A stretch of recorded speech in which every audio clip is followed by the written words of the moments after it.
बोले क्या चाहते हैं आप? ये मैंने ऐसा पढ़ा था ना, महातंत्र योग आश्रम, ये है कहाँ पे? गुजरात में है। गुजरात में है। आप क्या चाहते हैं ये बताइए। अरे मेरा भाई बिना बताए 2 महीने से कहीं चला गया है, और थोड़ा डिस्टर्ब रहता था ना हाँ, कि नाम क्या है काम। उनका? आशुतोष शुक्ला। मेरे ख्याल से वो कई बड़े शहर की ओर गया होगा। कैसे पता चला आपको पंडित जी? मुझे पता चल जाता वैसे ही। ठीक है। नहीं, वो वो परेशान बहुत था, सुसाइड परेशान कर। था, पर वो बड़े शहर की ओर चला गया ऐसा दिख रहा है। तो आप कंफर्म कर लो थोड़ा वो ये तो आसपास कैसे कौन सा। पता चले? पुलिस में सब कंप्लेन की, इतनी जगह क्या ढूंढा, पता कुछ वो पता नहीं। दिल्ली की ओर चला गया हो, ऐसा भी हो सकता है। बात है ना, वो मोबाइल वोबाइल कुछ नहीं ले गया, सब कुछ घर में ही छोड़ गया जानबूझ के, या तो इसने किया, जो भी डिस्टर्ब बहुत रहता था अपने काम को लेकर के। तो शुक्ला। क्योंकि अच्छा, हमेशा यही बोल। वो कान और सर के बीच में वो दर्द होता था उसको। ये तो मुझे नहीं पता, दर्द था कि बस सारा दिन मोबाइल चलाता था, बोलता नहीं था किसी से। और बस अच्छा जब भी ठीक है, थोड़ा मुझे सा ये बताएं कि उसके पैर में कुछ लगा था पैर नीचे में से। लगा था। लगा था ना? एक बार चोट, चोट एक्सीडेंट लगी। हो गया था बाइक से, अच्छा, तो अंगूठा उसका वो हो गया अंगूठा था। चला गया तो उसका, हाँ, पैर का निचला हिस्सा। हाँ। हाँ ठीक है, तो आप ये वो कुछ नकारात्मक ऊर्जा का प्रभाव होता है ना, ऐसा हो जाता है मन बुद्धि में। तो लाना चाहते हो ना, यही चाहते हो ना? हाँ, वापस लाना जैसे चाहते। ये कंफर्म है कि वो मतलब किसी बड़े शहर में गया, उसने आत्महत्या वगैरह तो नहीं की है? नहीं नहीं, इतना भी डिस्टर्ब नहीं है वो। दूसरे कहीं जगह गया है, वैसे तो नहीं है। जी ठीक। जी। तो वो मैंने पूछा ना, पैर में कोई लगा था, तो वो उसका कंफर्म है कि वो उसको वैसा कुछ नहीं है, बस बड़े शहर की ओर गया है। और पंडित जी बाकी ने आधार ले गया, हमारे हिसाब से ना आधार ले गया, कोई कागज भी नहीं ले गया, पता नहीं फोटो तो कॉपी ले गया, तो नहीं बता सकते हैं। वो कहीं कोई काम होता तो आजकल आधार वगैरह तो पहले ही लगता है ना, किसी भी बैंक से उसका कुछ हाँ, ट्रांजेक्शन वो नहीं हो रहा लगता है। है, वो तो है, पर अभी कहीं होटल में कोई काम लगेगा छोटा मोटा, तो वो तो पूछेंगे नहीं ना मजदूरी के लिए। हाँ हाँ हाँ। ये है अभी क्या वो डिस्टर्ब है, तो इसको ये शांति के लिए मजदूरी भी कर सकता है कहीं और जा। अच्छा। हाँ, तो ऐसा।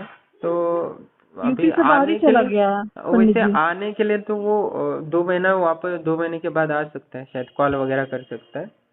2 महीने के बाद? हाँ, तो आप यज्ञ कराती हो तो उनका नाम फोटो भेजती हो, तो मैं उनके माइंड में डालूंगा कि आप वापस आ जाओ या आपसे संपर्क करें। तो मैं ऐसा डाल सकता हूँ। पर अच्छा। आपको तो ये आश्रम फिर से हमें, आजीवन जुड़ेंगे तो मैं ये कर सकता हूँ। हाँ, आश्रम से जुड़ जाएंगे, क्यों नहीं जुड़ आश्रम से जाएंगे। आजीवन जुड़ेंगे तो मैं आपको आध्यात्म में भौतिक दोनों मार्गदर्शन करूंगा। और आपके जीवन में जो भी नकारात्मक वगैरह है, तो जी जी। आज आपको कभी घुटनों में दर्द होता है कभी कभी? बहुत होता है। बहुत दर्द होता है ना घुटनों में आपको? हाँ, वो एक्चुअली में मैं तो अभी स्कूटी से वो हो गई थी ना, टकरा गई थी, तो अब घुटनों में अब, हाँ, तो बल्कि थायराइड की प्रॉब्लम भी है हमको, हाँ हाँ, तो जीना चढ़ने में थोड़ी दिक्कत होती है। हाँ, तो तो कभी सही हो जाता है, कभी होने लगता है। हाँ, तो ये सब है ना, नकारात्मक ऊर्जा के कारण है थोड़ा बहुत। ठीक है, जी। ज्यादा नहीं है, बस थोड़ा है, पर तकलीफ तो दे रही है ना थोड़ा बहुत अभी। अच्छा, आप नाम से बता देते मेरे विषय में कुछ और। गुजरात में कहाँ पे है आपका आश्रम? मैं क्या है ना, थोड़ा सा लोगों से मिलता नहीं हूँ, क्योंकि वहाँ जो है ना सुविधा नहीं है आने जाने की। ठीक है। तो अच्छा। इस वजह से अभी वर्तमान में तो संभव नहीं है, और वहाँ आते हैं तो कोई आ रहा है तो वो तो अतिथि देवता समान होता है ना, तो उनको व्यवस्था करनी उतनी क्षमता अभी नहीं है मेरे पास। ठीक है, तो जब बन अच्छा। जाएगा तो मैं आपको बता दूंगा। मैं अच्छा। आप व्हाट्सएप पे अपना डिटेल भेजेंगे, तो मैं एक यूट्यूब चैनल है मेरा, लिंक भेज देता हूँ। आप वीडियो सुन लीजिए, बाकी लोगों को कैसे लाभ हुआ है मैंने डाला है। तो आपको लगे तो अच्छा। आप अच्छा। आश्रम से आजीवन जुड़ो।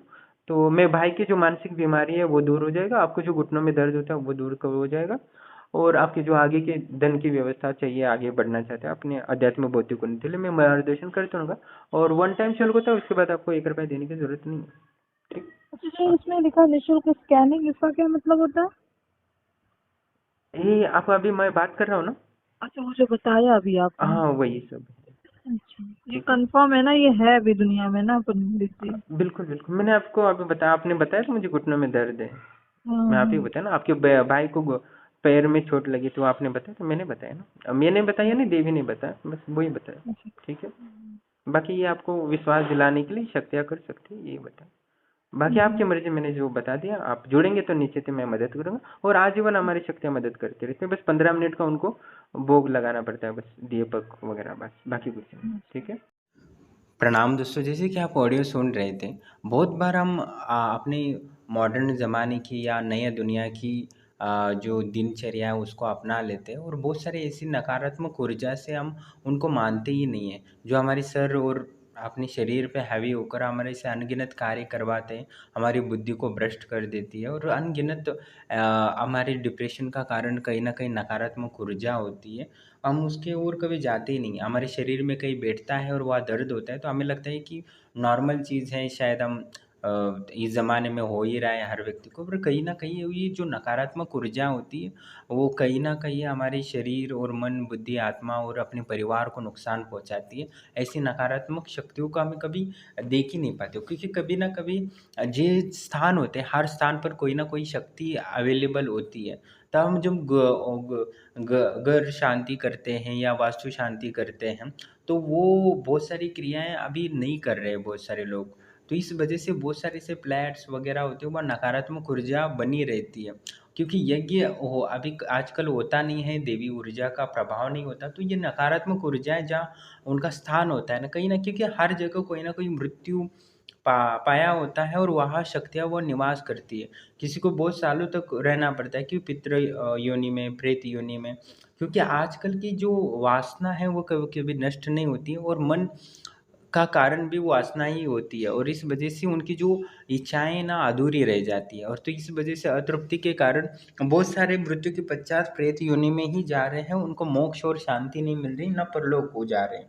क्योंकि परलोक तभी जा सकते हैं जब धार्मिक व्यक्ति हो, देव पूजा पाठ करता हूँ, देवताओं की आराधना करता हूँ, तो देवता के गण आते हैं उसको लेने के लिए, जिससे कि उनको उस देवलोक में उनको स्थान मिलता है, और वो पितृ योनि या प्रेत योनि से या भूत प्रेत की योनि से मुक्त होते हैं, या नहीं बन पाते। पर वो जिन्होंने अभी तक अपनी देवी देवताओं पर श्रद्धा नहीं है, ना विश्वास है, तो उनको कोई लेने नहीं आता, और प्रकृति भी उनको लेती नहीं है। जब उनका जन्म होने वाला होता है उससे पहले कई सालों तक उनको प्रेत योनि में रहना पड़ता है, और प्रकृति जब उनको विलीन करना चाहे तब विलीन करती है, तो उसका अलग ही होता है प्रोसेस। तो हमारे अनगिनत आस-पास बहुत सारी प्रेत योनियाँ होती है या भूत प्रेत होते हैं, उनके से बचने के लिए हमें धार्मिक होना ज़रूरी है, और हम इस पे विश्वास नहीं करते ना, कहीं न कहीं हमारा जीवन बर्बाद कर देते हैं, और हम विशेषकर जो मनुष्य जीवन है उसको गँवा रहे हैं इस आधुनिक विचारों के कारण। तो बहुत सारी शक्तियाँ होती है जो हमें पता ही नहीं चलती हमें क्या कर रहे हैं, हमारे मानसिक विचारों को बदल रही है, नकारात्मक विचार हो रहे हैं।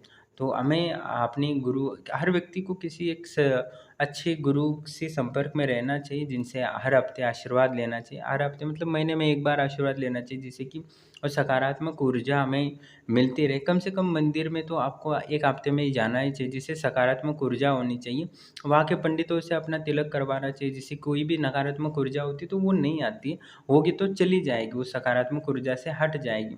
पर वो क्या होता है कि आजकल लोग मंदिर तो जाते नहीं है, ना कोई सद्गुरु होता है, तो उस वजह से वो जो प्रेत होता है वो रमता रहता है, और वहाँ अपनी मन, बुद्धि और अपने शरीर पर हावी होता है, और कहीं न कहीं शरीर पे जगह बनाता है, तो निश्चित ही वहाँ दर्द होना शुरू होता है, और बहुत सारी मानसिक पीड़ाएँ शुरू होती है, जिसके कारण अपने परिवार को तो नुकसान होता ही साथ ही अपना जीवन तो बर्बाद होता ही होता है, और धन का भी काफ़ी हानि होती है, और कोई रास्ता नहीं निकलता। अंतिमतः हम भटकते रहते, और बहुत सारी बीमारियों का कारण भी भूत प्रेत बनते हैं। तो वो इन शक्तियों से दू बचना चाहिए, नहीं तो ये कुल का नष्ट कर देती है, और बहुत सारे कुल का नाश भूत प्रेत भी हो जाते हैं, क्योंकि एक पीढ़ी दर दूसरे पीढ़ी दर भी जाते हैं भूत प्रेत, ऐसे भी होते हैं। तो इनसे संभालना ज़रूरी है, इसके लिए सिर्फ छोटा-मोटा उपाय होता है, पर वो भी नहीं करते, इस वजह से इतनी बड़ी दुःख के सामना करना पड़ता है लोगों को।